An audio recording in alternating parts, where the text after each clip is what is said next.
नमस्कार, मैं मनोज सर, आपका अपना YouTube channel Purvanchal career classes के ऑनलाइन प्लेटफॉर्म पे आप सभी का स्वागत है। स्टूडेंट्स, आज हम चर्चा करने वाले हैं एक ऐसे विषय पर जो सीटेट के लिए कम से कम 2 नंबर निश्चित है। 2 नंबर अवश्य ही आज के सेशन से मिलने वाला है आपको, तो आप बिल्कुल ही एकदम समय बिल्कुल व्यतीत मत कीजिए। आज इस टॉपिक को तो अवश्य पढ़िए, बहुत ध्यान से पढ़िए। सीटेट के लिए एक रामबाण साबित होने वाला है ये टॉपिक, और इस टॉपिक का नाम है अधिगम अक्षमता। लर्निंग डिसेबिलिटीज की बात की जा रही है, अधिगम अक्षमता की बात करेंगे आज हम। और अधिगम अक्षमता की अर्थ परिभाषा, विशेषताएं और इसके वर्गीकरण पर भी हम चर्चा करेंगे, जो एग्जाम के दृष्टिकोण से बहुत ही खास होने वाला है, बहुत ही इंपॉर्टेंट होने वाला है। आज ये अधिगम अक्षमता का अर्थ, परिभाषा व इसकी विशेषताएं। गाइस, अधिगम अक्षमता दरअसल एक प्रकार से देखा जाए तो ये कहीं ना कहीं परीक्षा के दृष्टिकोण से बहुत इंपॉर्टेंट है। वो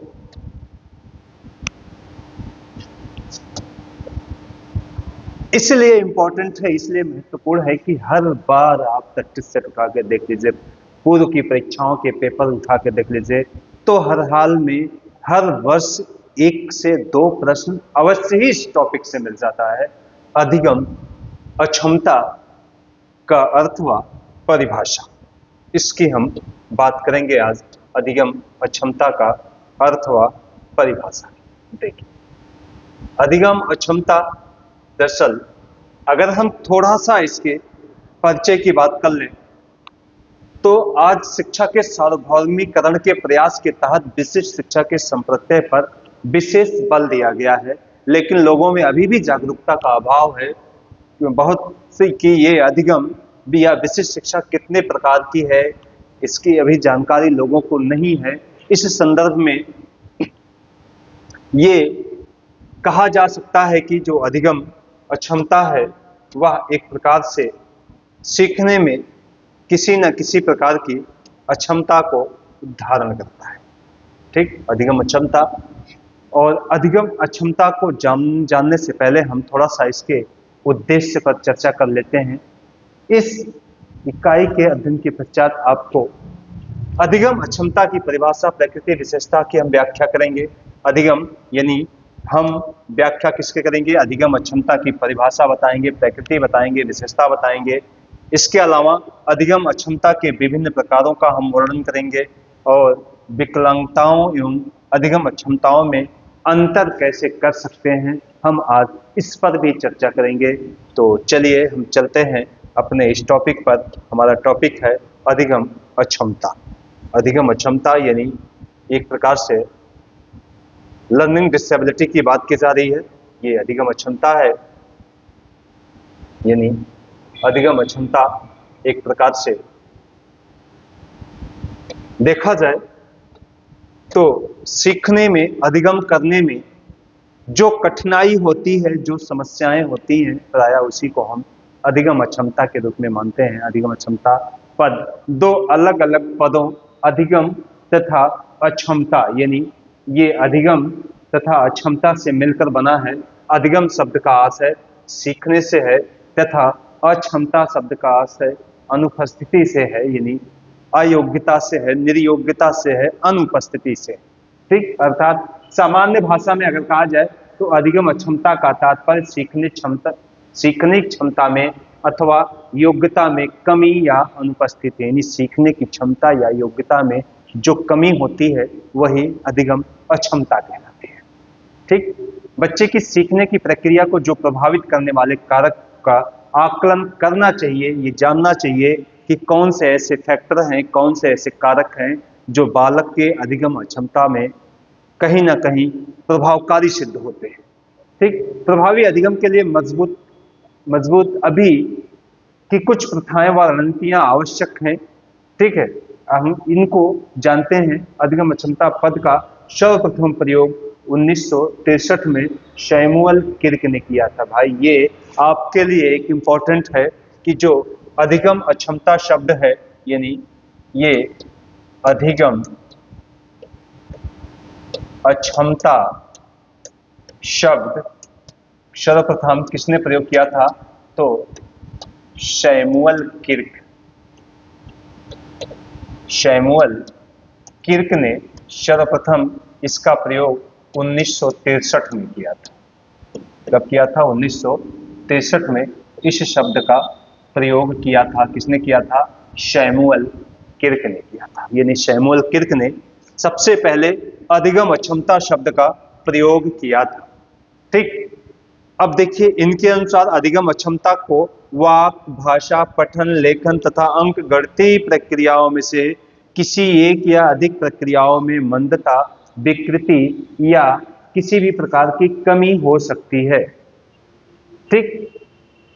संभवतः मस्तिष्क कार्य विरूपता या संवेगात्मक अथवा व्यवहारिक विक्षोभ का परिणाम है, ना कि मानसिक मंदता का। ये कथन किसका है? ये कथन आपके किर्क का है, यानी शैमुअल किर्क का ये कथन है। ठीक है, बात हम आगे करते हैं। इसके पश्चात बहुत सारी परिभाषा विद्वानों ने दिया है। अमेरिका में विकसित फेडरल परिभाषा के अनुसार अगर हम बात कर लें, यानी फेडरल परिभाषा के अनुसार अगर बात किया जाए, तो ये विशिष्ट अधिगम अक्षमता को लिखित एवं मौखिक भाषा के प्रयोग को एवं समझने में जो विकृति है, जो व्यक्ति के सोच, वाक, पठन, लेखन तथा अंक गणितीय गणना को पूर्ण या आंशिक रूप से प्रभावित करता है, उसी को हम अधिगम अक्षमता के नाम से जानते हैं। ठीक।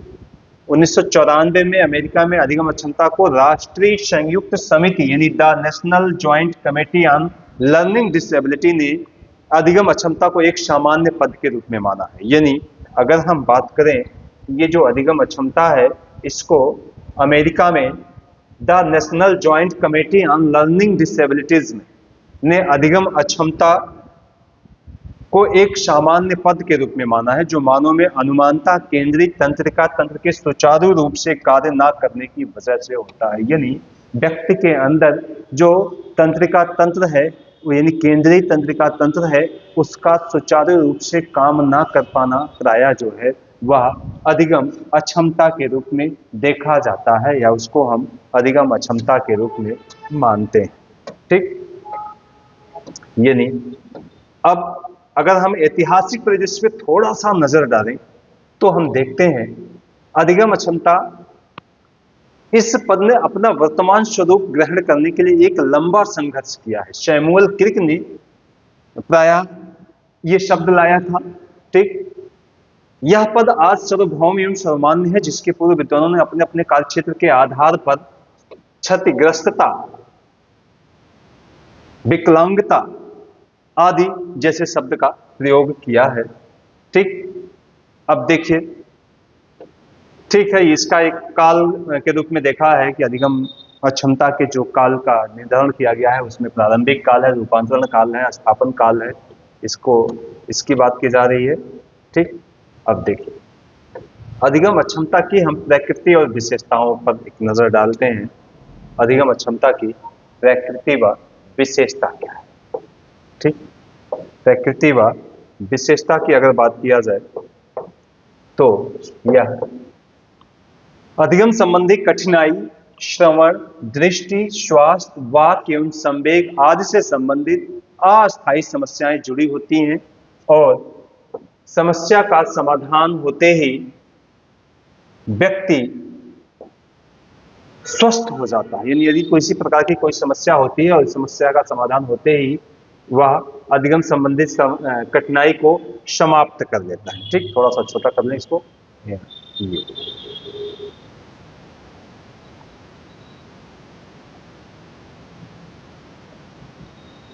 ठीक है। ठीक।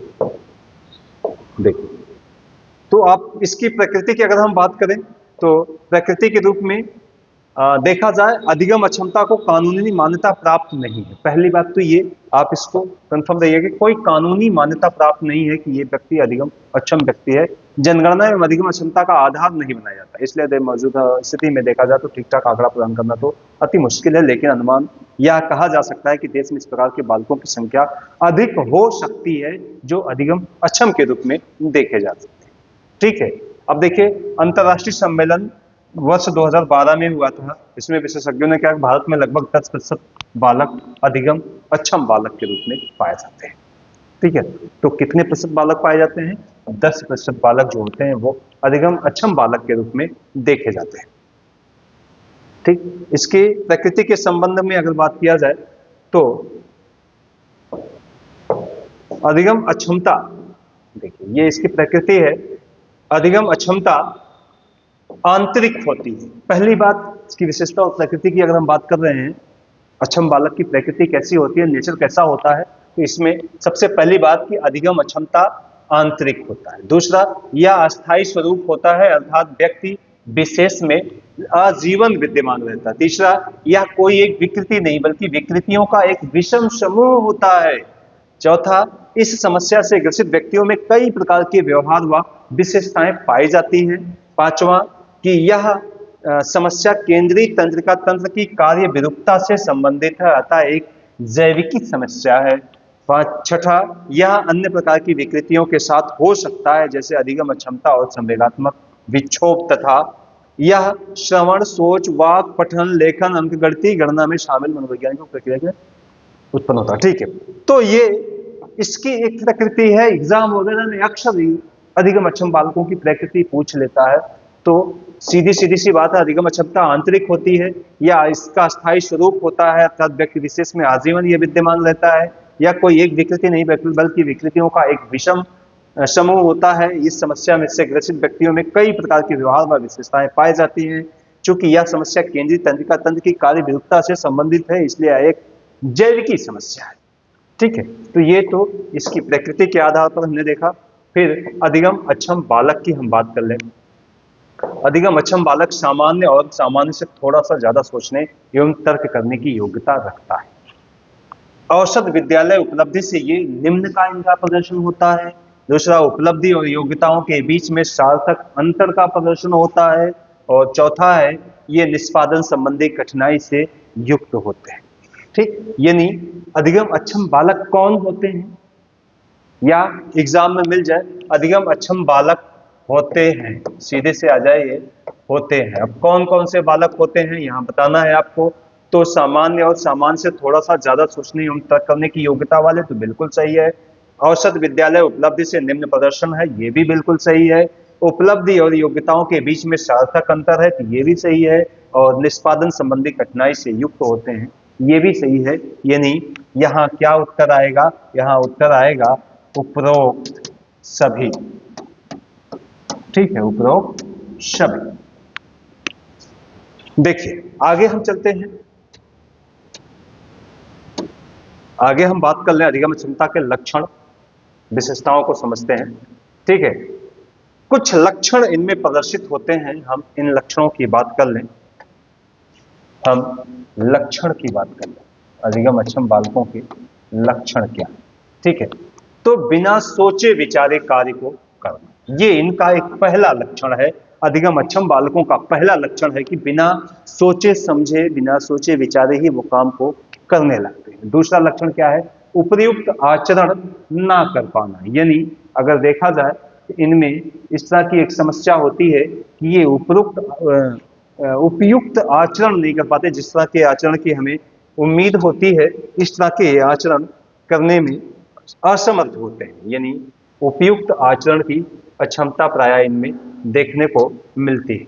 ठीक है, उपयुक्त आचरण नहीं कर पाते। दूसरी चीज कि ये निर्णयात्मक क्षमता का अभाव होता है, यानी भैया इनमें निर्णय लेने की भी क्षमता नहीं होती। ठीक, स्वयं के प्रति ये लापरवाही बरतते हैं, स्वयं के प्रति ये लापरवाह होते हैं। इसके अलावा लक्ष्य से आसानी से ये विचलित हो जाने वाले लोग होते हैं। सामान्य ध्वनियों एवं दृश्यों के प्रति ये आकर्षण व्यक्त करते हैं। अगला ध्यान कम केंद्रित करना और ध्यान का भटकाव होना इनमें पाया जाता है। भावात्मक अस्थिरता होती है, एक ही स्थिति में शांत एवं स्थिर रहने में ये असमर्थ होते हैं।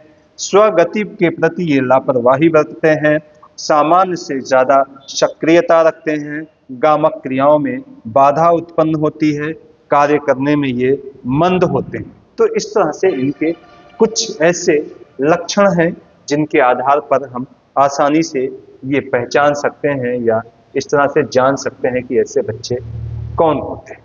ठीक है, तो लक्षण स्पष्ट हो गया। लक्षण में है, फिर से एक बात देख लें, बिना सोचे विचारे कार्य को करना पहला लक्षण है इनका। दूसरा, उपयुक्त आचरण नहीं कर पाते हैं। तीसरा, निर्णय लेने की क्षमता का अभाव होता है। चौथा, स्वयं के प्रति ये लापरवाह होते हैं। पांचवा, लक्ष्य से आसानी से ये विचलित हो जाते हैं। छठा, सामान्य ध्वनियों एवं दृश्यों के प्रति आकर्षण व्यक्त करते हैं। सातवां, ध्यान कम केंद्रित करना या ध्यान का भटकाव हो जाना। भावात्मक अस्थिरता दिखाई देना, एक ही स्थिति में शांत एवं स्थिर रहने में ये असमर्थ होते हैं। स्वगति के प्रति ये लापरवाही बरतते हैं, सामान्य से ज्यादा सक्रियता दिखाई देता है, गामक क्रियाओं में बाधा होती है और कार्य करने में ये मंद गति के होते हैं। ये तो उनका एक लक्षण है। अब हम बात करते हैं स्टूडेंट्स, जो हमारे लिए खासा इंपॉर्टेंट है। वो इंपॉर्टेंट क्या है? वो इंपॉर्टेंट है यानी अधिगम अक्षमता का वर्गीकरण। यानी ये आपके लिए वेरी वेरी इंपॉर्टेंट है, अधिगम अक्षमता का वर्गीकरण यानी अधिगम विकास जिसको हम कहते हैं कि अधिगम अक्षमता एक बृहद प्रकार के कई आधारों पर विभेदीकृत किया गया है। ठीक है, कई ऐसी पुस्तकें हैं, कई ऐसे विभाग हैं जो अधिगम अक्षमता को बताते हैं। शिक्षा मंत्रालय द्वारा प्रकाशित पुस्तक supporting students with learning disability a guide for teachers में अधिगम का विकास वर्णित किया गया है। तो अधिगम अक्षमता का जो वर्गीकरण है वह शिक्षा मंत्रालय ने किस पुस्तक में वर्गीकृत किया, तो आपके लिए खासा इंपॉर्टेंट है। Supporting students with learning disability a guide for teachers में अधिगम अक्षमता का वर्गीकरण किया गया है। ठीक है, सबसे पहले हम बात कर लें अधिगम अक्षमता के वर्गीकरण में बात डिसलेक्सिया का किया जाए। ठीक है, डिसलेक्सिया भाई वेरी वेरी इंपॉर्टेंट है। ये डिसलेक्सिया क्या होता है? डिसलेक्सिया देखिए, आप तो ये जानिए डिस एक लैटिन भाषा का शब्द है और डिस का मतलब क्या होता है? तो इस डिस का मतलब होता है बुरी तरह से। क्या मतलब है इसका? इसका मतलब है बुरी तरह से प्रभावित होना। ठीक है, तो इसमें सबसे पहले हम बात कर लें डिसलेक्सिया। डिसलेक्सिया क्या है? डिसलेक्सिया पढ़ने संबंधी विकार है। एग्जाम वगैरह में अक्सर मिल जाता है डिसलेक्सिया क्या है, तो डिसलेक्सिया पठन विकार के रूप में देखा जाता है। दूसरा, डिस्ग्राफिया की बात हम कर ले। डिस्ग्राफिया यानी लेखन संबंधी विकार है। डिस्ग्राफिया क्या है? डिस्ग्राफिया एक प्रकार से लेखन अक्षमता होता है, यानी जिस बच्चे में डिस्ग्राफिया होता है वह लेखन करने में समस्या महसूस करता है। जिस व्यक्ति में डिसलेक्सिया होता है उसमें पढ़ने में समस्या महसूस होती है। तीसरा, डिसकैलकुलिया यानी डिस मतलब बुरी तरह से, कैलकुलिया मतलब कैलकुलेट करना, अर्थात कि गणितीय कौशल संबंधी विकार गणना करने में अक्षम व्यक्ति को डिसकैलकुलिया विकार होता है या डिसकैलकुलिया विकार पाया जाता है। ठीक, अगला आता है हमारा चौथा डिस्फेजिया। डिस्फेजिया क्या है? यानी वाक दोष जिसको हम कह लें, या वाक क्षमता संबंधी विकार को प्रायः हम डिस्फेजिया के रूप में मानते हैं। वाक क्षमता संबंधी विकार को क्या कहा जाता है? डिस्फेजिया कहा जाता है। डिस्प्रैक्सिया की बात कर लिया जाए तो डिस्प्रैक्सिया क्या है? लेखन एवं चित्रांकन संबंधी विकार को डिस्प्रैक्सिया कहा जाता है। व्यक्ति लेखन अक्षम हो या चित्रांकन करने में यदि वो अक्षम हो तो प्रायः वो डिस्प्रैक्सिया से ग्रसित होता है। ठीक। डिसऑर्थोग्राफिया क्या होता है? डिसऑर्थोग्राफिया का मतलब है वर्तनी संबंधी विकार है। वर्तनी विकार जिस व्यक्ति में पाया जाता है उसे डिसऑर्थोग्राफिया कहा जाता है। ठीक। अगला है ऑडिटरी प्रोसेसिंग डिसऑर्डर क्या है? यानी ऑडिटरी प्रोसेसिंग डिसऑर्डर ओडीडी, ये ओपीडी जिसको हम कहते हैं, ऑडिटरी प्रोसेसिंग डिसऑर्डर यानी ओपीडी। यानी ये ऑडिटरी प्रोसेसिंग डिसऑर्डर का मतलब होता है कि श्रवण संबंधी विकार है। श्रवण संबंधी विकार को हम ओपीडी कहते हैं, ऑडिटरी प्रोसेसिंग डिसऑर्डर कहते हैं। अगला आता है विजुअल परसेप्शन डिसऑर्डर यानी दृश्य प्रत्यक्षण क्षमता संबंधी विकार को हम क्या कहते हैं? विजुअल परसेप्शन डिसऑर्डर कहते हैं, यानी वीपीडी। वीपीडी क्या होता है? वीपीडी क्या होता है? तो वीपीडी होता है विजुअल परसेप्शन डिसऑर्डर, यानी व्यक्ति में दृश्य क्षमता यानी दृश्यात्मक क्षमता संबंधी विकार पाया जाता है। अगला आता है sensory integration for processing disorder. Sensory integration for, और देखिए दो चीजें हैं इसमें, या तो आप सेंसरी इंटीग्रेशन कह लीजिए या प्रोसेसिंग डिसऑर्डर कह लीजिए, दोनों चीजें हैं। दोनों चीजें अक्सर एग्जाम में मिलती हैं। यदि आप चाहें इसको क्या कह लें, इसको सेंसरी प्रोसेसिंग कह लें, ठीक है, ये क्या है? सेंसरी इंटीग्रेशन कह लें या प्रोसेसिंग डिसऑर्डर कह लें, दो चीजें हैं। दोनों का मतलब क्या होता है? इंद्रिय समन्वय क्षमता संबंधी विकार।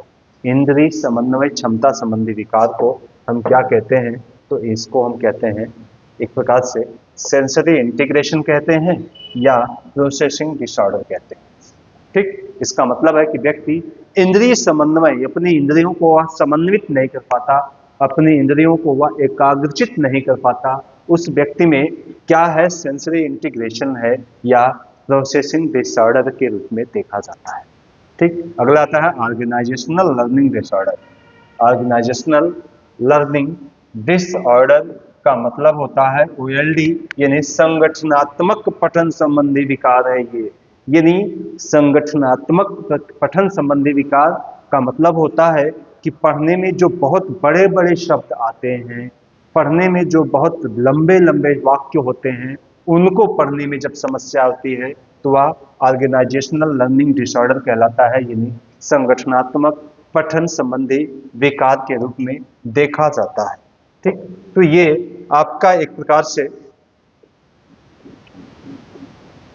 कुछ विकार हैं। इसके अलावा कुछ और विकार हैं, हम उस पर भी चर्चा कर लेंगे। अक्सर एग्जाम वगैरह में इस तरह के विकार मिल जाते हैं। वह विकार क्या है? कुछ और विकार में हम बात कर लें अफेजिया, यानी एक बात कर लें हम अफेजिया।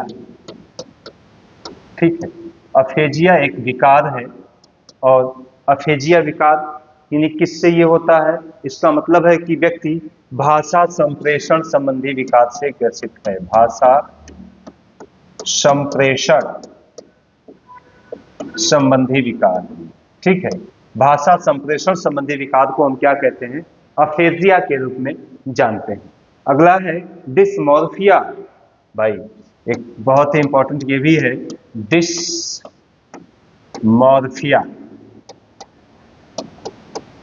डिसमॉर्फिया का मतलब क्या होता है? यानी यदि कोई व्यक्ति डिसमॉर्फिया से ग्रसित है, इसका मतलब है ये कहा जा सकता है कि उस व्यक्ति को डिसमॉर्फिया हुआ है। तो कब कहेंगे ये? जब वह व्यक्ति अपने आप को सबसे ज्यादा स्मार्ट बनता हो, यानी अपने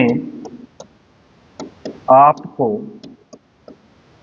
स्मार्ट समझना। ठीक है, जब कोई व्यक्ति अपने आप को स्मार्ट समझे, कोई व्यक्ति अपने आप को स्मार्ट बने कि हम ही सबसे स्मार्ट हैं, तो इसका मतलब है कि वह व्यक्ति डिसमॉर्फिया से ग्रसित है। उस व्यक्ति में डिसमॉर्फिया जैसे विकार है। आप डिस्थीमिया की बात कर लीजिए। डिस्थीमिया, डिस्थीमिया भी एक विकार है। कौन सा विकार है? तनावग्रस्त होना। तनावग्रस्त, अगर कोई व्यक्ति है, कोई बच्चा तनावग्रस्त है तो इसका मतलब है उसे डिस्थीमिया की समस्या है। ठीक है। इसके अलावा एक और है बुलिमिया। आप बुलिमिया की बात कर लीजिए। बुलिमिया, बुलिमिया क्या है भाई? खाना संबंधी विकार है, जो जिसे खाने में कोई आकलन ना कर पाए, या खाना संबंधी विकार है।